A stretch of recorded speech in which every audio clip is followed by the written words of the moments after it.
श्रीराम रामकथा प्रिय अंजनीतनया आता बहु सत्वर यावे करा अलंकृत आसन शुभ हे दिधले आम्ही सद्भावे. जय जय रघुवीर समर्थ. वाली आणि सुग्रीवाला राज्याभिषेक झालेला आहे आणि नंतर वाली गेला असं समजून राज्याभिषेक झालेला होता आणि वाली काही महिन्यानंतर त्या बिळातून बाहेर आला आणि सुग्रीव आता हे सांगतोय की आम्ही दोघे सख्खे बंधू, आमच्यामध्ये अणुमात्रही विरोध नव्हता. माझा बंधू मला अंतरला म्हणून माझ्यावरती दुःखाचा सागर कोसळला. माझ्याबरोबर आला असता तर वाचला असता. उगीच त्याला विवरद्वारी थांबायला सांगितलं. माझ्या विना तू जळ किंवा फळही न घेणारा तुझा कासावीस होऊन प्राण गेला असं दुःखानं विलापत अंधारामध्ये फिरत असता विवरद्वारी मोठा पर्वत दिसला आणि त्यामध्ये एक सूर्याच्या किरणाचं तेज लहानशा छिद्रामध्ये दिसलं. त्या पर्वतावरती घात करून मी बाहेर आलो आणि पाहतो तो सुग्रीव किष्किंधेचा राजा होऊन माझ्या स्त्रियांसह उपभोग घेतो आहे. यासाठीच मी बाहेर येऊ नये म्हणूनच विवरद्वारी पर्वत ठेवला. दुष्ट दुरात्मा आहेस असं मला म्हणू लागला. तेव्हा त्याला सर्व सत्य परिस्थिती सांगते की वाली रुधिर प्रवाहाने गेलेलाच आहे. मेल्यामागे मरू नये. आपले ब्रह्मदत्त स्वराज्य आहे, त्याच्या आधी रक्षण करून सर्वांना सुखी ठेवून मग वालीच्या शोधार्थ जावे. विवरद्वारी पर्वत लाव, नाहीतर इकडे किष्किंधेमध्ये गंधर्वाशी युद्ध करताना दानव विवरातून बाहेर आले तर दोहींच्याकडून संकट पडेल असं लोम ऋषींनी सांगितलं आणि त्यांच्या आज्ञेप्रमाणे सुग्रीवानं केलं. परंतु तारेचे वचन न मानता अत्यंत कोपायमान होऊन बंधूचा घात करण्यास निघाला. तेव्हा तारामध्ये पडून सख्खा बंधूचा घात करू नकोस असं म्हणाली. वालीची पत्नी तारा बोलल्यामुळं प्राण वाचला. वालीनं मला माझी पत्नी रुमा धन वस्त्र सर्व हरण करून माझ्या प्रधानांच्या सह गिरीकंदरामध्ये हाकलून दिलं. अशी ही आमच्या दोघा बंधूंच्या मध्ये वैर निर्माण होण्याची ही कथा आहे असं सुग्रीव श्रीरामांना म्हणाला. सुग्रीवाची कथा ऐकून श्रीरामांच्या मनामध्ये कृपा निर्माण होऊन आता मी वालीचा वध करेन असं म्हणून सुग्रीवाच्या माथ्यावरती आपला पद्महस्त ठेवला. या ठिकाणी रामायण किष्किंधाकांडातील वाली व सुग्रीव विरोध कथन नाम 4था अध्याय संपूर्ण झाला. अध्याय 5. सुग्रीव श्रीरामांना सांगू लागला. वालीच्या भीतीनं पळू जाता तो मागे येऊन घात करू पाहत होता. वाली माझ्यावरती पाळत ठेवून असे, त्यामुळं अहोरात्र मला गुप्तपणे राहावं लागत होतं. असंच एकदा फिरता फिरता नारद मुनी भेटले असता त्यांनी ऋष्यमुख पर्वतावरती राहायला सांगितलं. ऋषींच्या शापामुळं वाली तिथं येत नाही. त्याची कथा अशी आहे की दुंदुभीशी वाली युद्ध करताना वालीनं वेगानं त्याला भूमीवरती आपटलं. तेव्हा दुंदुभी आकाशामध्ये उडाला आणि त्याच्या अंगावरचं रक्त मातंग ऋषींच्या आश्रमामध्ये पडू लागलं. त्या रुधिराला पाहून अत्यंत कोपानं शाप दिला. ज्याच्या घातामध्ये आश्रमामध्ये अशुद्ध रक्तप्रवाह पडण्याची शक्ती आहे तो या पर्वतावरती आला तर तो निश्चितपणानं मरेल आणि त्यामुळं ऋष्यमुख पर्वताला पाय लावला तरी सुद्धा वालीला मरण येईल असे नारदांनी सांगून मला ऋष्यमुख पर्वतावरती पाठवले. आता मी ऋष्यमुख पर्वतावरती निर्भयपणे आणि सुखानं राहत आहे. नारद वचनाची प्रचिती आली आणि आता तुझीही कृपा प्राप्त झाली. आम्ही आता त्रिजगतामध्ये विजयी होऊ. माझी रुमा मला परत दे असे सांगूनही तिची सुटका झाली नाही असं म्हणून सुग्रीव रडू लागला. तेव्हा सुग्रीवाचे रुदन ऐकून श्रीरामांनी निर्वाण बाण काढला. वालीचं निर्दालन करायला जी 3 गमके होती त्यापैकी दुंदुभीचे कलेवर वाली सुग्रीव सोडून तिसरा कोणी उचलू शकेल, त्याच्या हातून वाली मरेल. श्रीरामाने ते पाहिले आणि तो पर्वतप्राय कलेवर डाव्या पायाच्या अंगठ्यानं उडवलं. दुसरे सप्त विषम ताल छेदताना धनुष्य ओढले आणि लक्ष्मणाच्या पायावरती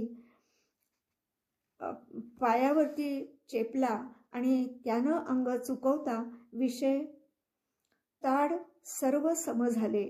श्रीरामाने धनुष्य उचलून बाण सोडला आणि हे विचित्र घडलं.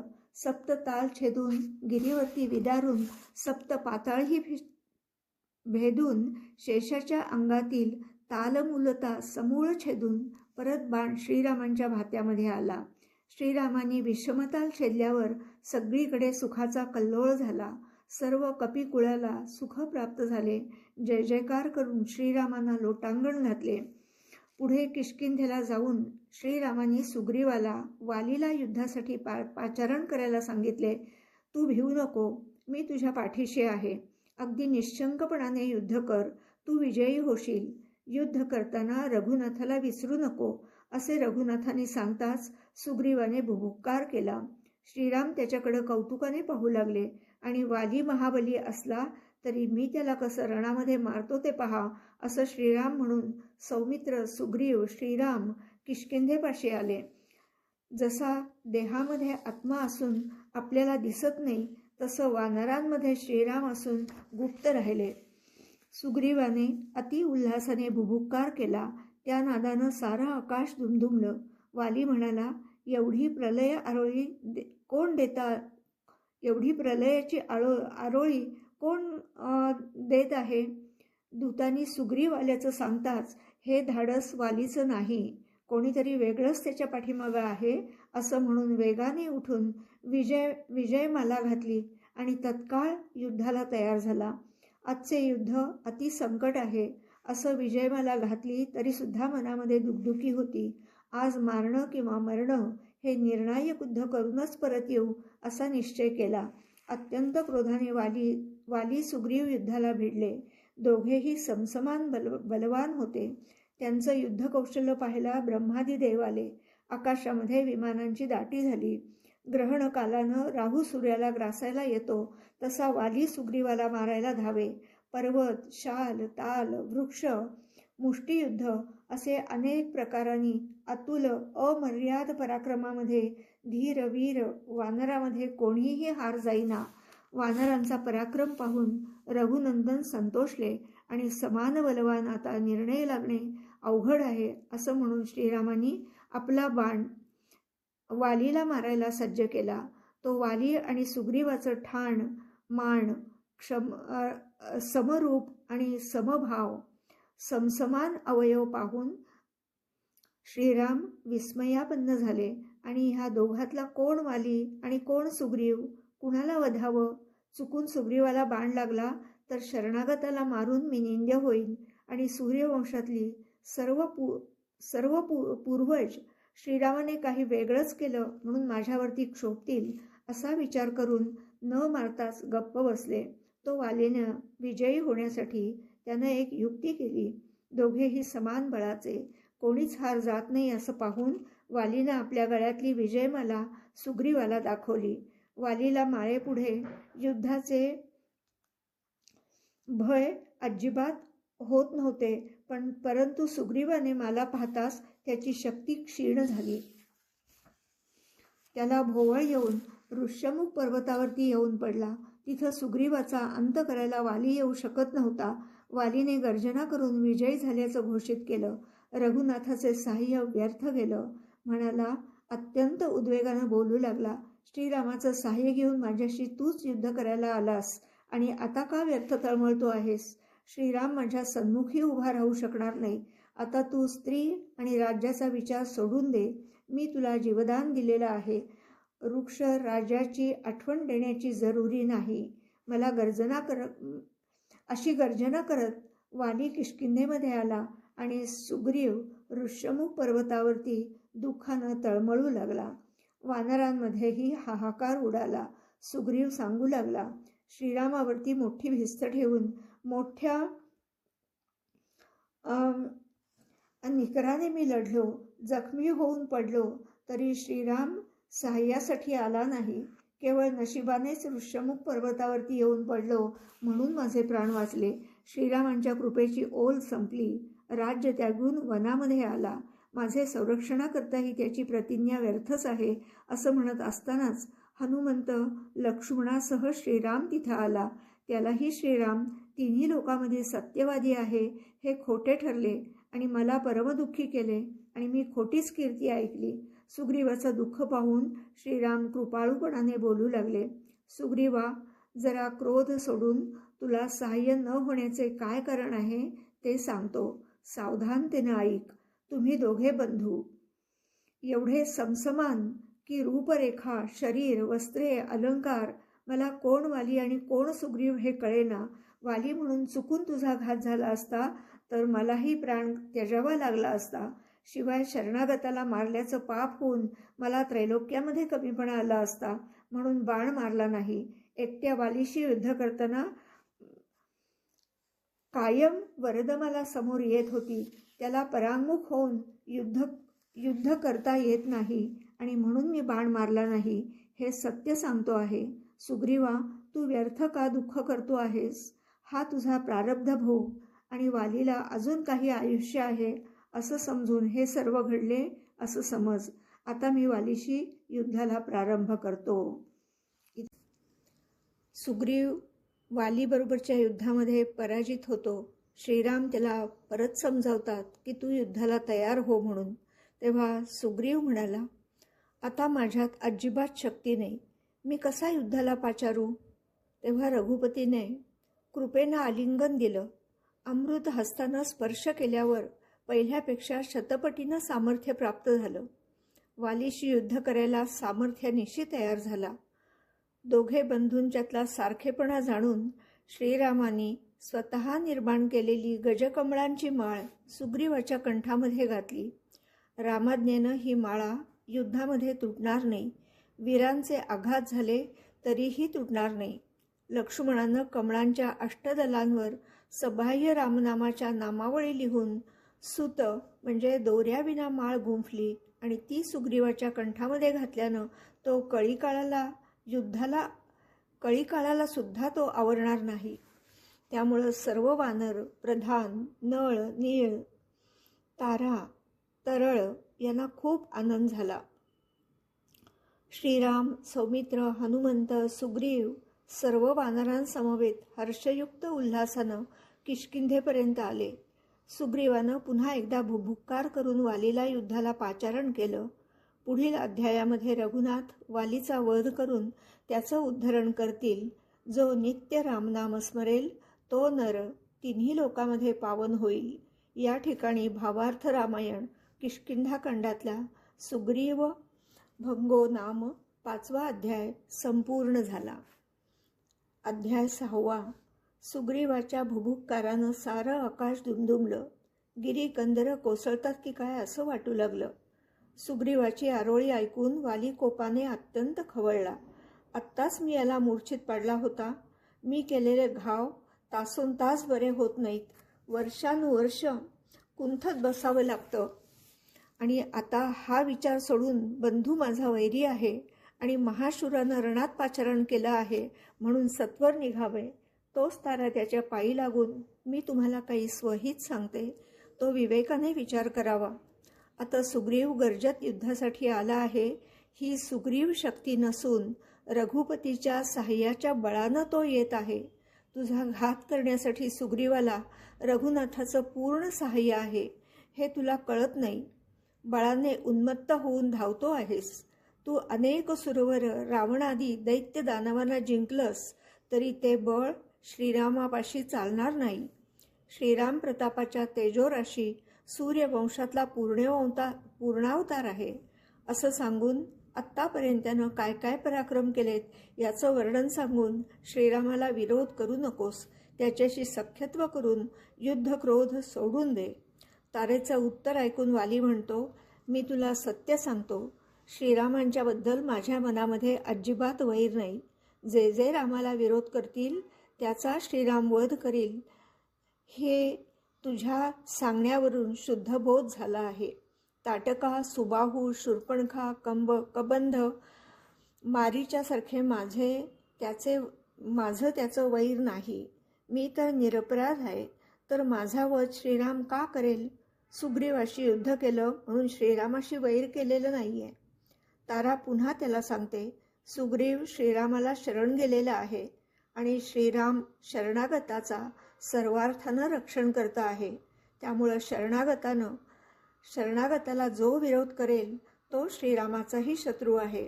हे त्रिवार सत्य लक्षात ठेव. सुग्रीवाशी वैर सोडून स्नेहसंबंध कर. आपोआप श्रीरामाशी मैत्री होईल. त्यामुळं तू तिन्ही लोकांमध्ये पावन होशील. बंधूतला विरोध संपला की श्रीरामाशी सख्य होईल. तुझं निजहित लक्षून तुला सांगते, सुग्रीवाला यौवराज्य दे.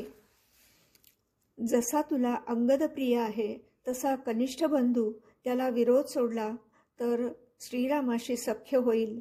असं तारेनं त्याचे पाय धरून श्रीरामाच्या सख्यत्वासाठी सख्यत्वातच सुख आहे आणि ते अंगीकारावंच असं ती त्याला सांगते. अंगदा करवी वस्त्र अलंकार पाठव. शरण गेलास तर जन्ममरण चुकून कृतकल्याण पावशील.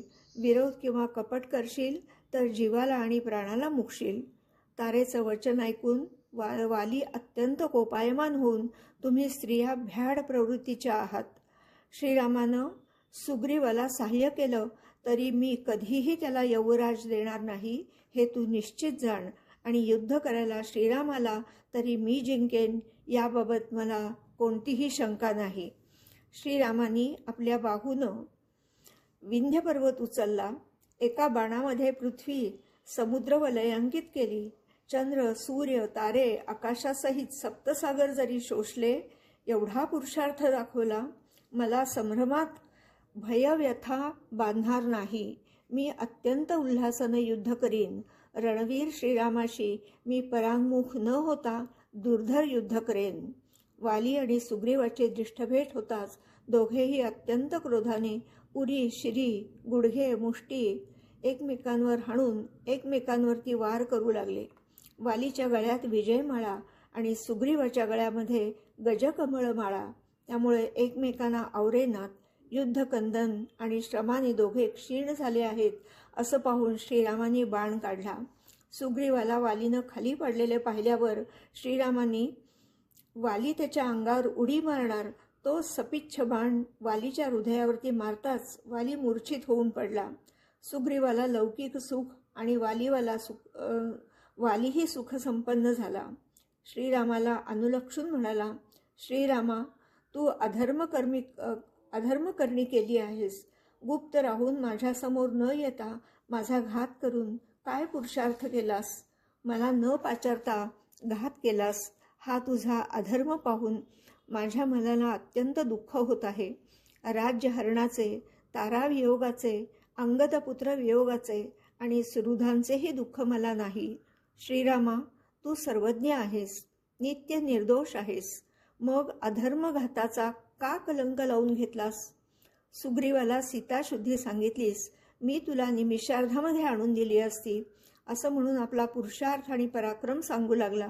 आणि जरी तू कोटी कीर्ती केलीस तरी अधर्मघाताची अपकीर्ती तिळभरही कमी होणार नाही. मी माझ्या मरणासाठी रडत नाही. सुग्रीवाने तुझ्यावरती काय उपकार आणि मी काय अपकार केला आहे. मला सन्मुख होऊन मारले असतेस तर त्या मरणाचा मला जास्त आनंद झाला असता. श्रीरामा हसते, मला मरण येऊन मी त्रैलोक्यामध्ये पावन झालो. तुझे दूषण तुझ्यापाशी. वालीचं वचन ऐकून श्रीरामाने दुःख मानले नाही. त्याला धर्मवचन सांगू लागले. माझा बाण लागल्यावर स्वधर्माच्या गोष्टी सांगतोस. तू काय काय अधर्म केलास ते विचार करून बघ. कन्या, भगिनी आणि बंधूची पत्नी या तिघी कन्येसमान असून तू तुझी सुंदर पत्नी तारा असताना सुग्रीवाच्या पत्नीला पळवून अधर्म केलास. तो तुला आठवता आमचे माथी अधर्मता ठेवतोस. तू एवढा पापी असताना मी तुला सन्मुख होऊन कसा मारेन. पापात मे नेहमी बिनमुखच असतात. म्हणून बाणाने तुझे महादोष शोधून बाण विंधला. मी तुला कृपेनेच भेटलो आहे. माझ्या सुग्रीवाचा तू बंधू. तुझा नरकवास चुकवण्याकरता बाणाने पाप निर्दाळन मी केलं आहे. वालीचे निजपाप सरून त्याला अनुताप झाला आणि म्हणाला, राज्यमदानं मी मदांध होऊन पापाचरण झाले. तुझ्या कृपेच्या अकल्पित बाणाने पाप निर्दाळन झाले. तुझ्या बाणानं माझा कुळाभिमान, कर्माभिमान, आणि शौर्याचा गर्वाभिमान गेला. माझं पुण्य पाप छदून मला नित्य निष्पाप केलेस. दुश्चित्त पापी माणसाला न मारणे हा श्रीरामाचा अधर्म आहे. श्रीराम परब्रह्म परमात्मा वनामध्ये दीनजनांना पावन करून जगदुद्धारण केलेस. माया नियंता ईश्वराहूनही तू श्रेष्ठ आहेस. तुझ्या स्वरूपाचा पाप श्रुतीशास्त्रांनाही अगोचर आहे. कर्माची योग्यता जाणून माझ्या अधर्माचा निषेध केलास. तू कृपाळू कृपामूर्ती, माझ्या अपराधाबद्दल क्षमा कर असं म्हणून मस्तकी श्रीरामचरण धरले. आणि आणखी एक विनंती आहे. अंगद माझा लाडका पुत्र आहे. माझ्याप्रमाणेच बलवान आणि युद्धाची हौस आहे. तो तुला तुझ्या युद्धामध्ये सबळ सहाय्यार्थी होईल. त्याची युद्धाची आवड पुरी कर. त्याच्यावरती कृपा असू दे. तुझे शाश्वत सच्चिद आनंदपद पावण्यासाठी मी आता प्राणत्याग करतो असं म्हणून वालीनं डोळे मिटले.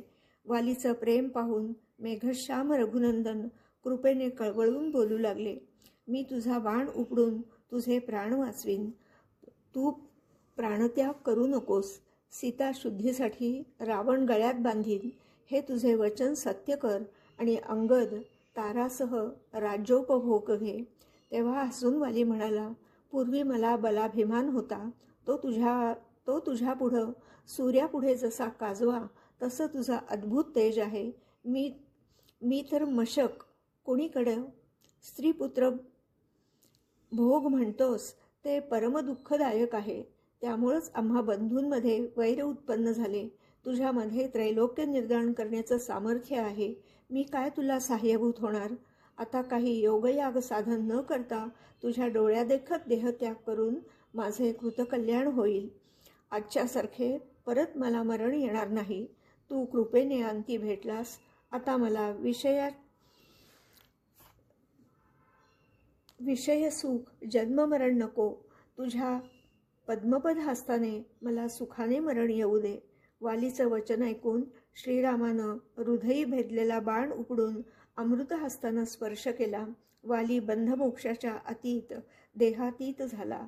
सुग्रीवाला मी विरोध केला, पण तो माझा परमसखा आहे. त्याच्यामुळंच मी परमानंद पावलो. अशा तऱ्हेने विरोध रूपाने श्रीरामाने वालीचे उद्धरण केले. त्याच्यावरती श्रीरामाची पूर्ण कृपा झाली. या ठिकाणी भावार्थ रामायण किष्किंधाकांडातील वाली वधो नाम 6वा अध्याय संपूर्ण झाला. जय जय रघुवीर समर्थ.